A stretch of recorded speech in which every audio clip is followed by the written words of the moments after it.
आज है नतीजे का दिन और आइए आपको बताते हैं पश्चिम बंगाल में कहां रहा सबसे दिलचस्प मुकाबला और कौन है वो अहम कैंडिडेट जिनकी किस्मत अब ईवीएम में कैद हो गई है। ज्यादातर एग्जिट पोल का अनुमान है कि 15 साल बाद बंगाल में सत्ता बदल रही है। पल्स ने जरूर टीएमसी को 185 सीटें दी है, लेकिन ज्यादातर दूसरे एग्जिट पोल्स में पश्चिम बंगाल में बीजेपी की सरकार बनती नजर आई। टुडेज चाणक्य ने सबसे ज्यादा 192 सीटें बीजेपी को दी है, जबकि ज्यादातर दूसरे अनुमान में बीजेपी को बहुमत यानी 148 से ज्यादा 150 से 160 सीटें जीतते दिखाया गया है। असम में एक बार फिर से बीजेपी की सरकार बनती नजर आई। अगर ऐसा होता है तो ये बीजेपी की लगातार तीसरी जीत होगी। ज्यादातर अनुमानों में बीजेपी को इस बार 90 से ज्यादा सीटें जीतते हुए दिखाया गया। वहीं कांग्रेस को 30 सीट मिलने का अनुमान है। 2021 के चुनाव में बीजेपी को 75 और कांग्रेस को 50 सीटों पर जीत मिली थी। वैसे ही केरल में हर 5 साल में सरकार बदलती आई। एग्जिट पोल भी यही इशारा कर रहा है। सत्ताधारी एलडीएफ के खिलाफ एंटी इनकम्बेंसी के हावी होने का अनुमान है और यूडीएफ को बहुमत मिलने का अनुमान है। ज्यादातर सर्वे में यूडीएफ को 71 से 83 सीटों पर जीतते दिखाया गया, जबकि एलडीएफ 55 से 65 सीटें जीत सकती है। तमिलनाडु में एक बार फिर डीएमके कांग्रेस की सरकार बनने का अनुमान है। पीमार्क और पीपल्स पल्स ने डीएमके प्लस को 135 सीटें दी है। जन की बात का दावा है कि सूबे में एआईएडीएमके और बीजेपी की सरकार बनेगी। इस बात पर तमाम एजेंसियां सहमत है कि तमिल सुपरस्टार विजय की पार्टी टीवीके इस चुनाव में सबको हैरान करने वाले नतीजे ला सकती है। पुडुचेरी में एन रंगस्वामी की सरकार की फिर से वापसी का अनुमान किया गया। ज्यादातर पोल्स में एनआरसी को 18 से 22 सीट जीतते दिखाया गया। वहीं कांग्रेस को 8 से 11 सीटें मिल सकती है। ज्यादातर एग्जिट पोल्स में बीजेपी को असेंबली चुनाव में बेहतर नतीजा लाते दिखाया गया है। असम और बंगाल में पार्टी की सरकार बनने का अनुमान है, तो केरल में 2016 के बाद पहली बार पार्टी का खाता विधानसभा में खोल सकता है। एक्सिस माई इंडिया और पीपल्स पल्स 3 तो मेट्राइज और पी मार्क के मुताबिक बीजेपी इस बार केरल में 5 सीटें जीत सकती है। जेवीसी ने बीजेपी को केरल में सबसे ज्यादा 7 सीटें दी है। ब्यूरो रिपोर्ट, नक्षत्र न्यूज, रांची। एग्जिट पोल तब भी हुए थे जो 5 साल पहले इन 5 राज्यों में असेंबली के चुनाव हुए थे। तब कितने सटीक साबित हुए थे एग्जिट पोल, आइए देखते हैं। 5 राज्यों के चुनाव में वोटिंग पूरी हो चुकी है और अब नजर 4 मई की काउंटिंग पर। लेकिन इस बीच लोगों की बड़ी दिलचस्पी एग्जिट पोल को लेकर भी है। आइए एक बार देखते हैं जिन 5 राज्यों का एग्जिट पोल अभी सामने आ रहा है, वहां 5 साल पहले एग्जिट पोल कितने सही साबित हुए थे। बात पश्चिम बंगाल की करें तो यहां टीएमसी को 215 और बीजेपी को 77 सीटों पर जीत मिली थी। लेकिन एग्जिट पोल में हुआ यह कि ज्यादातर अनुमानों में बीजेपी की सीट संख्या को बढ़ाकर और टीएमसी की सीटों की संख्या को घटाकर दिखाया गया। एबीपी से लेकर इंडिया टुडे, एक्सिस माई इंडिया तक के एग्जिट पोल में टीएमसी को 150 सीटों के करीब ही दिखाया गया था। इंडिया टीवी के पोल में तो टीएमसी को महज 64 से 88 सीटें ही दी गई, जबकि वास्तव में टीएमसी को 215 सीटों पर जीत हासिल हुई। इसी तरह ज्यादातर एग्जिट पोल में बीजेपी को 150 से ज्यादा सीटों पर जीतते हुए दिखाया गया, जबकि बीजेपी को तब चुनाव में महज 77 सीटें मिली थी। तमिलनाडु असेंबली चुनाव 2021 के एग्जिट पोल में ज्यादातर अनुमानों में डीएमके की जीत और एआईडीएमके के सत्ता से हटने का सही अनुमान लगाया गया, लेकिन सीटों की संख्या का अनुमान लगाने में कम ही एजेंसियां कामयाब रहीं। तमिलनाडु में 2021 के असेंबली चुनाव में डीएमके को 159 और एआईडीएमके को 75 सीटों पर जीत मिली। एबीपी सी वोटर के एग्जिट पोल में डीएमके को 160 से 172 और एआईएडीएमके को 58 से 70 सीटें मिलने का अनुमान किया गया था। इसी तरह का अनुमान रिपब्लिक सीएनएक्स का भी था। इंडिया टुडे, एक्सिस माई इंडिया तो डीएमके को 200 के करीब सीटें जीतते हुए दिखा रहा था, जबकि एआईएडीएमके को महज 38 से 54 सीटें जीतते हुए दिखाया गया। केरल में 2021 के चुनाव में एलडीएफ को 99 और यूडीएफ को 41 सीटों पर जीत मिली। आइए अब आपको बताते हैं एग्जिट पोल में इन पार्टियों को किस एजेंसी ने कितनी सीटें दी थी। इंडिया टुडे, एक्सिस माई इंडिया के एग्जिट पोल में एलडीएफ को 104 से 120 सीटें और यूडीएफ को 20 से 36 सीटें दी गई। मनोरमा न्यूज वीएमआर ने एलडीएफ को 68 से 78 और यूडीएफ को 59 से 70 सीटें जीतते हुए दिखाया। न्यूज 24 टुडे चाणक्य के एग्जिट पोल में एलडीएफ को 93 से 111 और यूडीएफ को 26 से 44 सीटें दी गई। रिपब्लिक सीएनएक्स और टीवी 9 का एग्जिट पोल भी वास्तविक नतीजों से काफी दूर रहा। असम में 2021 में चुनाव हुए तो बीजेपी को 75 और कांग्रेस को 50 सीटों पर जीत मिली। आइए अब आपको बताते हैं कि एजेंसियों के एग्जिट पोल में बीजेपी और कांग्रेस को कितनी सीटें दी गई।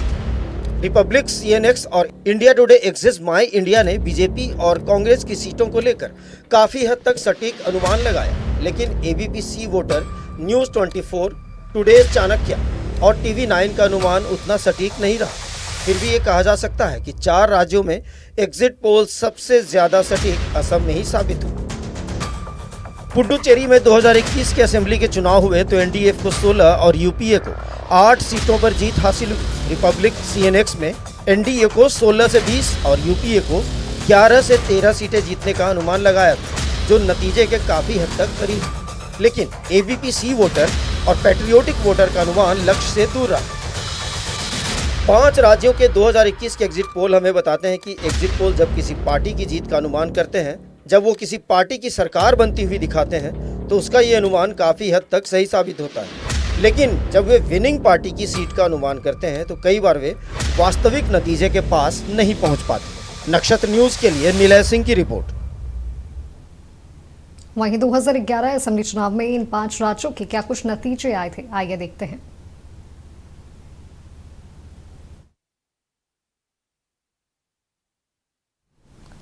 एनडी की बात करें तो कुल 16 सीटों पर जीत दर्ज हुई थी। यहीं UPA में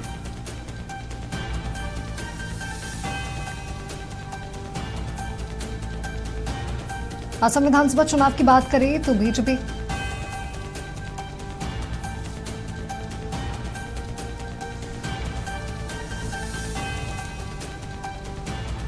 पश्चिम बंगाल की बात, वहीं तमिलनाडु की बात करें तो DMK 159, वहीं AIADMK 75 सीटों पर जीत दर्ज हुई थी।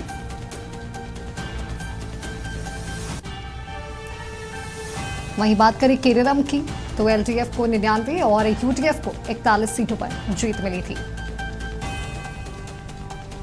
इसके साथ ही पुडुचेरी विधानसभा चुनाव की बात करें तो NDA को 16, UPA को 8, इंडिया गठबंधन को 6 और कुल 30 सीटों पर जीत दर्ज हुई थी। वहीं असम की बात करें तो बीजेपी 75, कांग्रेस 50 और अन्य को 1 सीट मिली थी।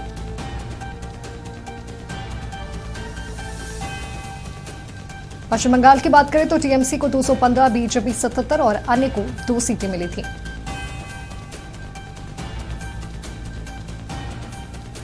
DMK को 159, AIADMK को 75 सीटें मिली थी।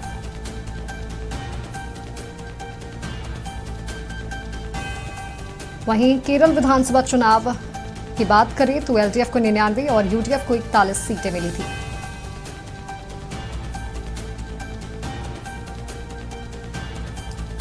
वहीं पुडुचेरी विधानसभा चुनाव की बात करें तो NDA को 16 सीट मिली थी, 44.2% वोट मिली थी। UPA की बात करें तो 8 सीटों पर जीत दर्ज की गई थी।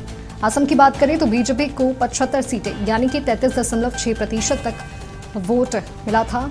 वहीं कांग्रेस 50 सीटों पर जीत दर्ज की गई थी। TMC की बात करें तो 215 सीटों पर जीत दर्ज की गई थी। बीजेपी 77 सीटों पर जीत दर्ज की थी।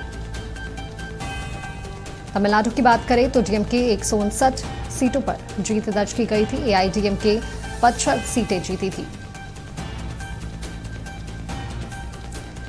केरल विधानसभा की बात करें तो LDF 99, UDF 41 सीट जीती थी।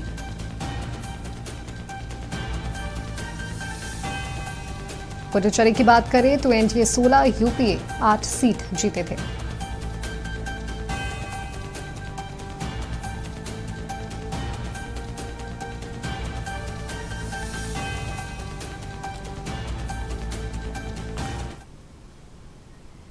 बंगाल में पहले चरण में 93.19% तक वोटिंग हुई थी। वहीं बंगाल में दूसरे चरण में 92.67% तक वोटिंग हुई थी।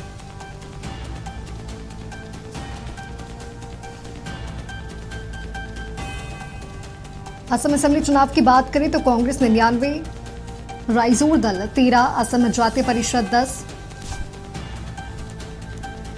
वहीं बीजेपी की बात करें तो 89 सीट, असम गण परिषद 26 और बोडोलैंड 11 सीटें जब्त की गई थी। ये इंडी असम असेंबली चुनाव की बात करते हैं, जहां पर कांग्रेस ने 99, राइजोर दल ने 13। एनडी बात करें तो बीजेपी 89, असम गण परिषद 26 और पीपल्स फ्रंट 11 सीटों पर जीत दर्ज की गई थी।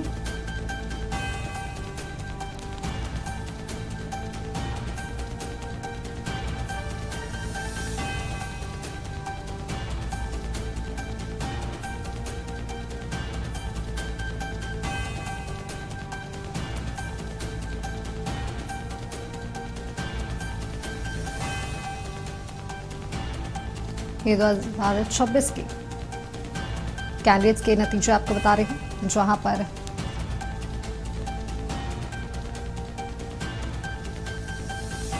तो आज नतीजे का दिन है और 5 राज्यों के चुनावी नतीजे भी सामने आ जाएंगे।